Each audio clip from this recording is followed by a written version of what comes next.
सियारिन दोई बहिनी गईन गंगा स्नान कर गईन गंगा स्नान करई हो बहिनी भूखली ज्योतिया बरतिया त चिल्हा समझावई बहिन के समझावई हो। चिल्हा सियारिन दोई बहिनी दोनों जन मिल स्नान करई गंगा स्नान करई हो बहिनी भूखई जितिया बरतिया त चिल्हा समझावई बहिन के समझावई हो। कवनो गलती जिनी करो सुनहु मोरी बहिनी सुनहु मोरी सियारिनी हो बहिनी भूखल बाटू जितिया के व्रतवात विधि भल राहु त विधि भल राहु हो। नाचे ताई चिल्हा गाइन त घरे अपने गाइन घरे अपने गाइन हो। सखी दोनों बहिन सोवली से जरिया त व्रत शुरू भई त व्रत शुरू भइल हो। एक पहर रात बीता बीतही नाही पाई बीतही नाही पाइनी हो बहिनी गईली सियारिन समसाने त हड्डिले आईनी रतिया में खाईनी हो बहिनी गईली सियारिन समसाने त हड्डिले आईनी रतिया में खाईनी हो।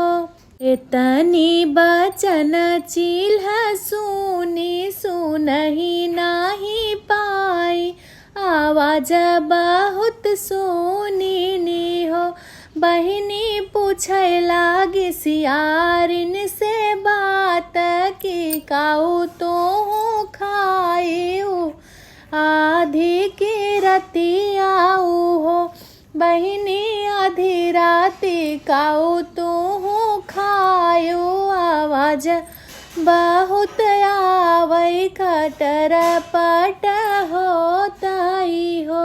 आधी रात कुछ नाही खाए सुनहु चिल्हो बहिनी सुनहु चिल्हो बहिनी हो बहिनी भूखे में हड्डी चरचराए तई है तू सोनू त है तू सोनू हो।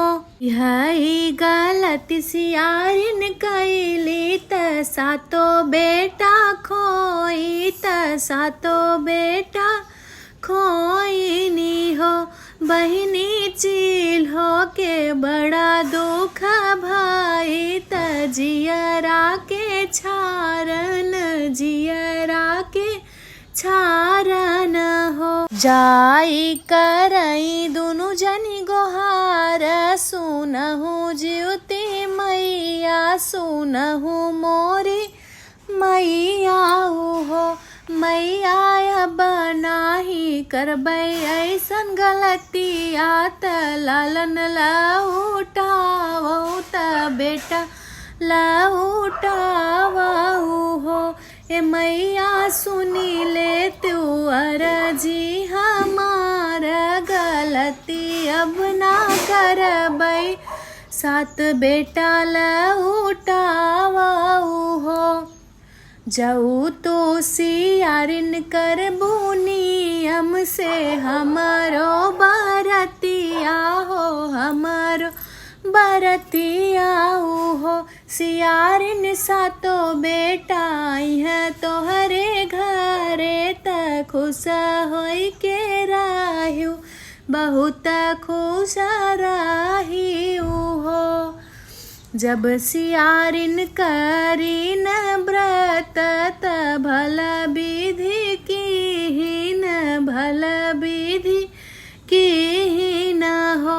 बहिनी जितिया माई लौटाई सातो लालनवा त पूजा विधि स्वीकारिन बहुत खुश भइनी हो। बहिनी जितिया माई लौटाई सातो लालनवा त पूजा स्वीकारिन बहुत खुश भइनी हो।